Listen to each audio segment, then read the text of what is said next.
L'innovation s'invite dans le secteur de l'élevage de la volaille au Togo. Au centre avicole de Pia dans la Kosa, ce sont 1000 géniteurs améliorés de coqs qui y ont été introduits pour booster l'agriculture au Togo. Après l'APSEF, le Fonds national de la finance inclusive FNFI a accouché de deux nouveaux produits, l'AGCEF et l'AgriCEF. Leur cible, les jeunes et les paysans. Ce soir, focus sur ces deux produits et déjà leur impact quelques mois après leur lancement. Et puis coup de frein sur la 24e édition du Tour cycliste international du Togo. Les participants ont terminé leur périple par le traditionnel critérium de Lomé avec le sac du Burkinabé Bamako Seydou. Voilà pour les titres de cette édition. Bonsoir à toutes et à tous et merci d'être au rendez-vous du 20h sur la télévision togolaise. Dans la relance du sous-secteur de l'élevage, il est prévu la mise à la disposition des éleveurs des géniteurs améliorateurs. La démarche vise à combler l'insuffisance de mâles et à promouvoir l'augmentation de la productivité. Et c'est à ce titre que près de 1000 géniteurs ont été offerts aux producteurs de la région de la Kara. La correspondance de Nestor Mozo. 947 éleveurs ont été identifiés dans la région de la Kara pour recevoir chacun un coq géniteur améliorateur. L'opération compte pour la relance du sous-secteur de l'élevage qui constitue la composante 2 du PASA, projet d'appui au secteur agricole. Ceci en vue de permettre au Togo d'être autosuffisant en matière de produits carnés. C'est des coqs qui peuvent accoupler 10 femelles au lieu de 5 pour les coqs ordinaires. Et c'est des coqs dont les descendants peuvent avoir à partir de 3 kg à 5 et qui permet d'avoir une plus-value au moment de la vente. Et ce que nous voudrons aussi recommander aux bénéficiaires, c'est les itinéraires techniques. Ces animaux doivent être bien nourris et afin de bien exprimer leur potentiel. Ils doivent être aussi bien entretenus afin d'éviter d'avoir des pathologies. En plus des géniteurs, les bénéficiaires ont aussi obtenu des antibiotiques vitaminés et de la provence. Les coqs géniteurs améliorateurs qui sont mis à la disposition des éleveurs sont livrés par la ferme avicole de Pia. Cette ferme est l'un des centres identifiés sur le plan national pour fournir ces espèces. Il y a un centre à Bagbé, un autre à l'université de Lomé et puis le troisième centre c'est à Karapia plus précisément. C'est la toute première production avec 2500 coqs améliorateurs qui sont sortis de ce centre. Donc les 2500 coqs améliorateurs feront l'objet de distribution sur l'ensemble du territoire national. Mais ce qui est intéressant, c'est les perspectives d'avenir. Donc le centre a toutes les capacités. Il va toujours bénéficier de nos appuis pour que véritablement il s'érige en un centre pourvoyeur de coqs améliorateurs non seulement pour le Togo mais aussi dans la sous-région. D'autres opérations avant celle-ci avaient permis au ministère de l'Agriculture, de l'Élevage et de la Pêche de distribuer 4500 coqs géniteurs améliorateurs auxquels viennent s'ajouter les 2500 de la ferme agricole de Pia. Le monde de l'élevage est l'un des innombrables secteurs pourvoyeurs d'emplois pour les jeunes diplômés et désireux d'entreprendre.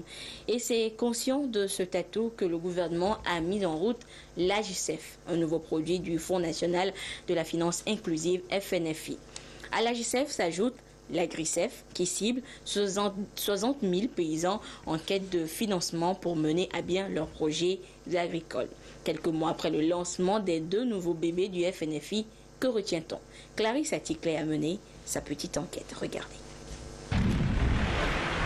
Déjà 3 produits à l'actif du Fonds national de la finance inclusive et les 2 derniers en date sont l'accès des jeunes aux services financiers AGCEF et accès des agriculteurs aux services financiers AgriCEF. Avant d'avoir accès à ce financement, les bénéficiaires suivent d'abord une sensibilisation et une formation en management afin de bien gérer les fonds qui leur sont alloués et pouvoir procéder aisément au remboursement. L'importance de cette formation répond un peu au caractère spécifique de ces deux nouveaux produits, contrairement au tout premier APSEF qui est beaucoup plus un produit générique pour tout le monde. les deux nouveaux produits Agricef et Agicef sont beaucoup plus spécifiques et répondent à certaines conditions techniques. Si nous prenons par exemple Agricef, c'est un produit qui est destiné au secteur agricole et qui n'est pas agriculteur.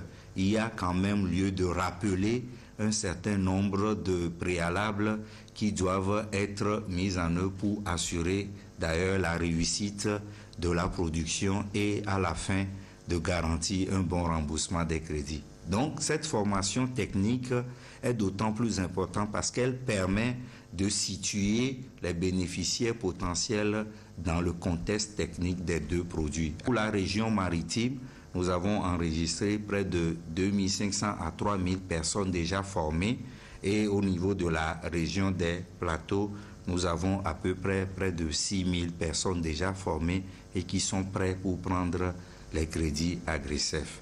Donc pour les trois autres régions, la région centrale, la région de l'Akara et la région des Savanes, les prestataires de services techniques qui doivent évoluer dans ces régions sont à pied d'œuvre, sont en forte sensibilisation, en mobilisation des bénéficiaires potentiels. La formation a démarré pour répondre effectivement à la saison agricole qui va démarrer le mois prochain. Le produit Agricef est un crédit de 100 000 francs CFA destiné aux agriculteurs dont les productions sont orientées vers les cultures dont la maturité dépasse 6 mois. L'Agicef, de son côté, est de 300 000 francs CFA et cible les jeunes de 18 à 40 ans en fin d'apprentissage aux porteurs d'idées d'entreprise allant dans le sens de la transformation des produits agricoles. D'ici la fin de l'année 2015, 20 000 jeunes pourront bénéficier de l'Agicef et 60 000 agriculteurs de l'Agricef. Ces deux nouveaux produits viennent s'ajouter ainsi à l'APSEF, le tout premier produit du FNFI, un programme socio-économique à travers lequel le ministère du Développement à la base de la jeunesse et de l'emploi des jeunes, avec l'aide du système des Nations Unies et de la BOAD, entend promouvoir une inclusion financière en permettant à près de 2 millions de personnes à revenus faibles de bénéficier d'un service financier de base d'ici à 2018. Le choix du gouvernement, c'est d'aller vers une finance inclusive professionnelle basée sur une répartition des rôles. Il y a un certain nombre d'acteurs qui sont impliqués et chaque acteur devant jouer d'une manière professionnelle son rôle. Lorsque la promotion est assurée, le secteur financier est assaini, donc nous avons alors tous les éléments qu'il faut pour que l'ensemble, et le gouvernement, et le Fonds national de la finance inclusive, et les autres partenaires techniques et financiers qui interviennent dans le secteur, puissent mener à bien toute cette politique à travers un instrument que nous appelons le MAP, Making Access Possible, instrument qui a pour finalité de pouvoir identifier les différentes dimensions de besoins inclusifs de toute la population. Et l'objectif, c'est de permettre justement à cette population de pouvoir avoir accès aux services financiers de base. D'autres produits sont également en perspective, comme le mobile banking. Et pour les 5 années à venir, les responsables du Fonds national de la finance inclusive entendent œuvrer davantage pour bâtir un vaste secteur financier accessible à tous. Les différents projets de promotion socio-économique entrepris par le gouvernement améliorent au quotidien les conditions de vie des populations. Les femmes et les enfants sont particulièrement touchés à travers des programmes spécifiques qui leur sont destinés et qui visent également à réduire ce qu'on pourrait nommer les déséquilibres régionaux. Des explications avec Pierre Sessepo. Les actions jusque-là menées au profit du développement à la base ont réussi à poser des jalons appréciables. De plus en plus, la voie est tracée pour un développement cohérent, dynamique et réaliste impulsé de la base. En fait, il s'agit de renforcer la gouvernance locale tout en mettant des moyens à la disposition des communautés de base pour promouvoir l'autodéveloppement et corriger les déséquilibres régionaux en développant davantage les potentialités locales. Des projets initiés et mis en œuvre par le ministère du Développement à la base ont permis de dégager les forces et les faiblesses, les contraintes et les défis du développement à la base au Togo. Des conclusions tirées vont permettre de bien asseoir et de renforcer l'opérationnalisation de la politique à la base. On annonce pour les 5 prochaines années la mise en œuvre de plus de 2000 microprojets d'infrastructures socioculturelles et économiques pour parvenir à une réduction des déséquilibres régionaux, ce qui devra favoriser l'accélération de la croissance économique. Mais pour y arriver, le ministère du Développement à la base compte renforcer davantage les capacités de plus de 2000 comités de développement à la base pour les amener à bien jouer leur rôle, puisque l'approche reste participative et basée sur l'analyse des besoins des populations locales et leur implication à toutes les étapes du processus de développement. La démarche se veut plus réaliste pour les prochaines années et prendra en compte aussi bien les priorités des populations locales, les aspects techniques que les aspects financiers. Le 15 mai de chaque année est célébrée la journée internationale des familles. Et pour marquer cet événement au Togo, l'association togolaise pour la protection de la famille et celle en action famille épanouie ont organisé ensemble, hier samedi à Agoué, une journée de sensibilisation à l'endroit des ménages. Ils ont été appelés à concilier leur vie professionnelle à celle du foyer pour établir une sorte d'équilibre en vue d'une vie en parfaite harmonie. Sonia Ménico, Antoinette Comment, au revoir. Instituée par les Nations Unies, la Journée internationale de la famille est célébrée dans le monde tous les 15 mai de chaque année. Pour marquer l'événement, l'Association togolaise pour la protection de la famille et l'Association Action Famille épanouie ont voulu par une sensibilisation exhorter les ménages à préserver l'union, l'amour et l'entraide mutuelle pour une vie de famille harmonieuse. La famille qui est la base de la société ne peut que se réjouir d'avoir une journée, un cadre de réflexion et de partage. Nous avons choisi de parler de la vie familiale et de la vie professionnelle parce qu'on sait la place que tient le travail dans la vie d'une famille. Les enfants constituent un élément primordial de la famille. Ils doivent être bien entretenus pour assurer l'épanouissement de cette cellule familiale. Et on en vient à cette interrogation. Quelle place pour la famille aujourd'hui? Cette institution sociale ou religieuse a-t-elle toujours son sens de nos jours où on assiste à une véritable crise relationnelle entre l'homme et la femme? Les jeunes conditionnent tout engagement aujourd'hui à l'exercice d'un emploi et même avec l'évolution du monde, l'homosexualité gagne du terrain. Esther Laclé nous peint le tableau de la famille de notre ère dans le dossier qui suit. La famille traditionnelle en Afrique se limitait aux grands-parents, oncles, tantes, neveux, cousins et autres. Avec l'évolution et l'impact occidental, elle se restreint au père, à la mère et aux enfants. On copie les médias, la télé, la radio, l'internet. Les gens copient beaucoup de choses et il y a beaucoup de choses qu'on perd. Vous prenez le cas de nos frères qui sont en Europe. Quand ils reviennent, les gens même ne veulent pas vivre même en famille. Ils choisissent l'individualisme. Ils veulent aller habiter dans un hôtel, par exemple, quand bien même qu'il y a une concession. Donc, l'individualisme maintenant domine et nos familles traditionnelles se perdent. Ils perdent leur valeur. La modernité vient donc battre en brèche cette conception ancienne de la cellule familiale, entraînant parfois quelques incompréhensions, voire des conflits. Elles sont laissées à elles-mêmes. Des fois, c'est difficilement que les membres de la famille, soit de la femme ou de l'homme, puissent accéder à leur famille.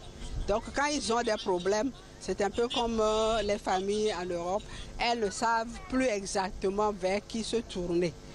Or, dans nos milieux, maman est souvent un appui solide.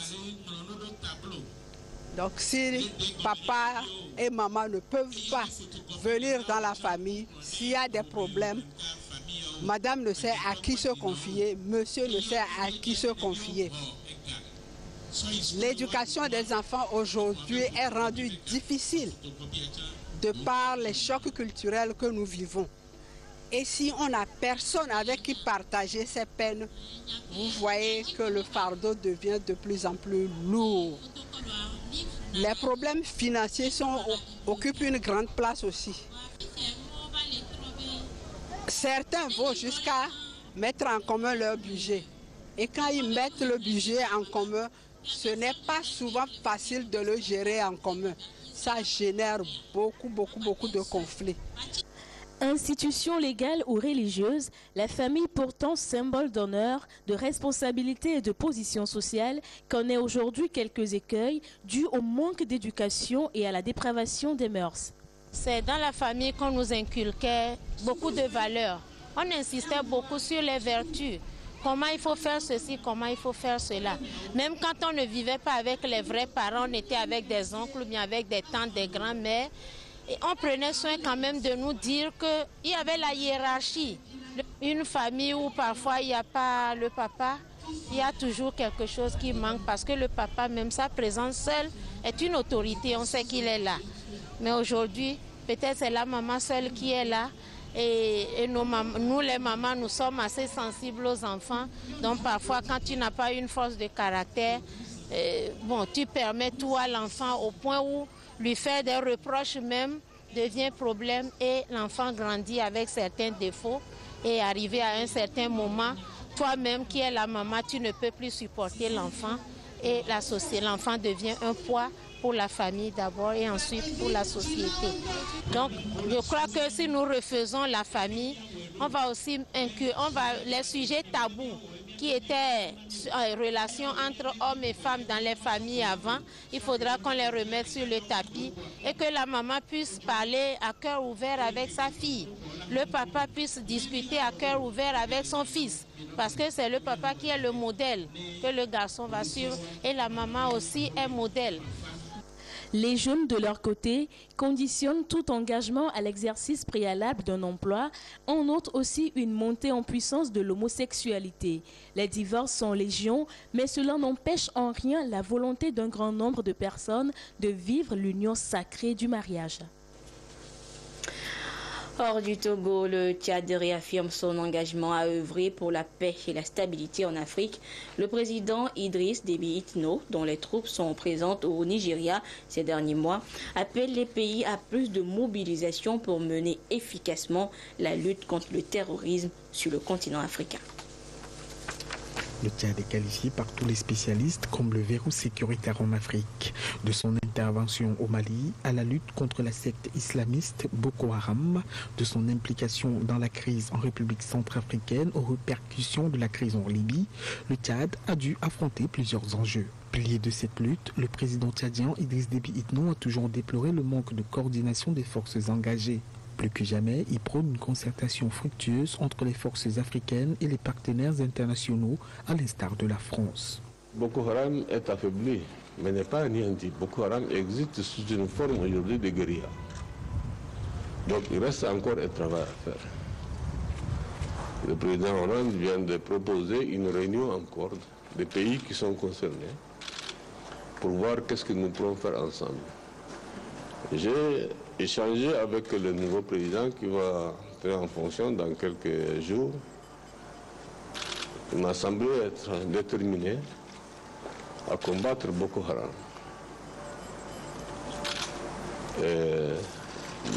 Donc, la mise en place aussi de la force mixte multilatérale, en fait, disons, peut être aussi accélérée à partir de la réunion que nous aurons et surtout après la prise de fonction par le nouveau président. La lutte contre le terrorisme est une des plus grandes menaces de la stabilité des institutions en Afrique. Chaque pays, tout en gardant sa souveraineté, se doit de protéger ses institutions. Son territoire doit aussi garantir son fonctionnement démocratique. L'échec récent de la tentative du coup d'État au Burundi sert d'exemple pour démontrer le devoir d'exemplarité de chaque citoyen du continent, selon le président Idriss Déby Itno. Nous avons estimé nécessaire donc qu'il fallait que l'Afrique centrale intervienne dans cette situation. Mais Burundi appartenant à deux sous-régions, donc à l'Afrique de l'Est aussi. Donc ils avaient souhaité aller donc à la réunion qui était prévue à l'Afrique de l'Est. Mais il reste quand même un pays de l'Afrique centrale. Nous suivons de très près l'évolution parce que la situation Burundi peut nous échapper et peut devenir une catastrophe, en fait, disons, de plus dans le Grand Lac et qui va être encore un phénomène d'instabilité en Afrique et qui aura pour conséquence des questions humanitaires dramatiques. La paix en Afrique, la sécurité des territoires sont des piliers essentiels au développement du continent. En le rappelant à François Hollande lors de leur récent entretien en France, le Tchad souhaite affirmer l'indispensable indépendance des pays du continent et une nouvelle forme de coopération avec ses partenaires internationaux. Et la lutte contre le terrorisme s'intensifie également hors du continent noir. Pour une première fois, Washington a affirmé avoir mené une opération au sol dans l'Est syrien. L'opération visait de hauts responsables du groupe État islamique. De nuit, en territoire syrien, mené par les militaires de la Delta Force, l'unité d'élite antiterroriste, ici à l'entraînement. Les forces spéciales américaines pénètrent par hélicoptère sur un territoire détenu par les djihadistes à l'est de la Syrie. Leur cible, Abu Zayyaf, présenté comme le responsable financier du groupe État islamique. Ce dernier est tué dans les affrontements.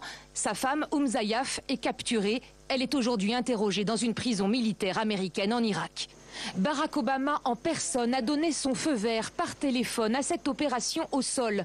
Jusque-là, les États-Unis frappaient la Syrie par le biais de bombardements aériens.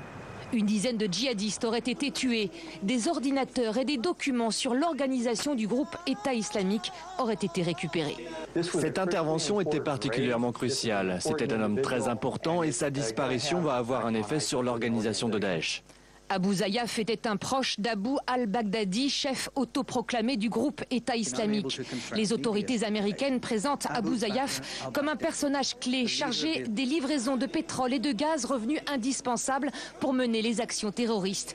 C'est la première fois que la Maison-Blanche déclare ouvertement avoir mené une opération au sol en Syrie pour capturer un des principaux responsables djihadistes.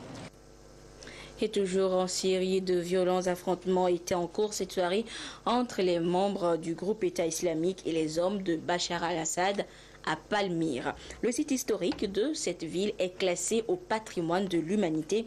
Il s'agit d'un trésor inestimable qui pourrait être à son tour détruit par les djihadistes. Regardez.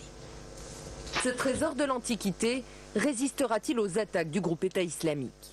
Palmyre a traversé plus de 5000 ans d'histoire, mais l'organisation terroriste s'est jurée de causer sa perte. Pour l'heure, aucune image ne nous parvient. L'armée régulière syrienne aurait réussi à repousser les djihadistes au nord de la ville. Le site archéologique, situé au sud-ouest de Palmyre, serait donc préservé pour le moment. Mais pour combien de temps ? Ces derniers mois, les hommes du groupe État islamique ont saccagé les œuvres du musée de Mossoul, mais aussi la cité antique d'Atra, avec ses statues détruites à coups de pioche, ses temples mitraillés. Le groupe État islamique gagne du terrain en Syrie. Après avoir pris des villes plus au nord, Palmyre est une place stratégique. Elle ouvre la voie sur le désert syrien et Damas.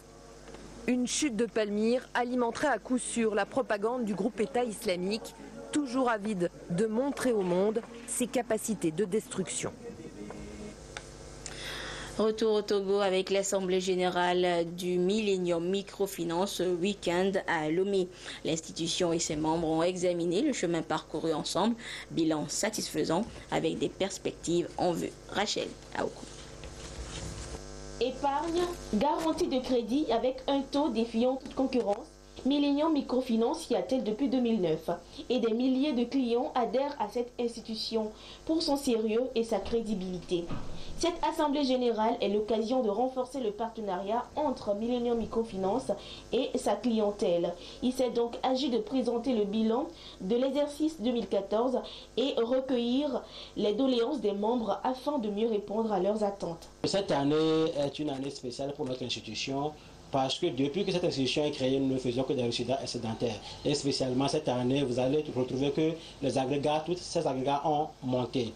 C'est parce que nos membres sont avec nous, nos membres nous font confiance et nos membres croient à ce que notre institution est en train de faire. Et la spécialité, nous sommes maintenant en partenariat avec FNFI et nous avons un objectif à atteindre et nous luttons pour atteindre cet objectif et nous avons profité de cette sensibilisation pour sensibiliser nos membres sur le tout et le contour de l'FNFI pour que nos membres puissent vraiment adhérer massivement. Des attestations ont été remises aux membres fidèles afin de les inciter à plus de loyauté et les remercier pour la fidélité sans cesse renouvelée. L'institution microfinance Millennium a réalisé beaucoup de performances. Ça nous incite de plus à épargner dans cette institution de manière que nous puissions aussi bénéficier des crédits pour promouvoir nos activités. Je trouve beaucoup de vigueur, beaucoup de ponctualité dans leurs affaires et dans leurs activités. La microfinance Millennium a aujourd'hui à son compte 8872 adhérents et dispose de 3 agences à Tidogomé, Agoué et Bé. Son ambition est de contribuer à réduire la pauvreté au Togo par ses services de qualité et de proximité accessibles à tous. L'actualité sportive ce dimanche est marquée par la fin cet après-midi de la 24e édition du Tour cycliste international du Togo avec le sacre du Burkinabé Bamako Seydou, vainqueur de la dernière étape du Critérium de Lomé et détenteur du prestigieux maillot jaune. Claude Ama pour des précisions. Il fallait 8 tours du boulevard de la Marina pour boucler les 48 km du Critérium de Lomé, constituant la 8e et dernière étape de la 24e édition du Tour cycliste international du Togo. Les Burkinabés intraitables tout au long de ce tour vont encore démontrer leur puissance en dominant de bout en bout le Critérium. Resté en tête, Bamako Seydou, porteur du maillot jaune, a confirmé sa bonne forme du moment, en terminant premier en 1h 15 minutes 7 secondes avec une vitesse moyenne de 38 km/h. Oui, à l'avant-dernière étape, j'ai su que le tour elle était notre tour. En fait, il était notre tour parce que c'était l'étape de la montagne que nous redoutions le plus. Donc, hier, j'ai su qu'on allait rentrer avec le maillot. C'était l'étape de la montagne que nous redoutions le plus. Donc, hier, j'ai su qu'on allait rentrer avec le maillot. Togo Cellulaire, parrain de cette étape, reste fidèle à la petite reine des pistes. L'édition de Tour Cyclo Togo, ce n'est pas pour le Togo seul, c'est un tour international. Vous avez vu la participation des pays et pour nous, une société d'État comme nous, leader dans son activité, devrait accompagner ces genres d'événements pour un retour que la confiance renouveler des clients nous permet d'être au rendez-vous de leadership. Au niveau des maillots, il y a eu le maillot Togo Terminal, maillot Napoléon, maillot Askai, maillot Togo Port, maillot Blue Line Togo, maillot Seco Group, maillot XXL et le maillot jaune Togo Cell du leader qui est resté sur les épaules du Burkinabé Bamako Seydou, vainqueur de cette 24e édition. Sport encore, mais cette fois football. Le Paris Saint-Germain a remporté hier soir son 3e titre consécutif de champion de France. Et vous allez le voir, les hommes de Laurent Blanc ont fait la fête, c'est-à-dire comme des champions. Regardez. Le match est terminé, le champagne déjà sabré. Blaise Matuidi d'humeur facétieuse, c'est Laurent Blanc qui va être servi. 3e titre de champion de France en 3 ans pour le Paris Saint-Germain. Question d'habitude, diront certains. Pourtant, cette saison, Paris fut moins flamboyant et n'a fait la différence sur ses poursuivants qu'en fin de championnat. Sacré hier soir sur la pelouse de Montpellier, après une 8e victoire d'affilée. Il est vrai qu'avec son gros budget et ses grands noms, Paris est en quelque sorte obligé de briller. C'était donc attendu, mais ce n'est pas ordinaire pour autant. C'est jamais normal. Il y a beaucoup de travail, sacrifice. On a beaucoup souffert. Paris est magique. Allez, Paris, le PSG. Corde vocale fatiguée, klaxon très sollicité. Pour les supporters, la fin de soirée se déroulait sur les Champs-Élysées. On est très contents ce soir, le PSG l'a gagné, c'est la fête, on est là tous ensemble. Après la Coupe de la Ligue et le championnat, Paris peut aussi gagner la Coupe de France dans 15 jours. Un triplé qu'aucun club français n'a jusqu'ici réalisé. Et c'est sur cette bonne ambiance que se referme cette édition. Merci à vous qui l'avez suivi où que vous soyez grâce à la télévision togolaise et notamment du côté du Tchad. Au revoir.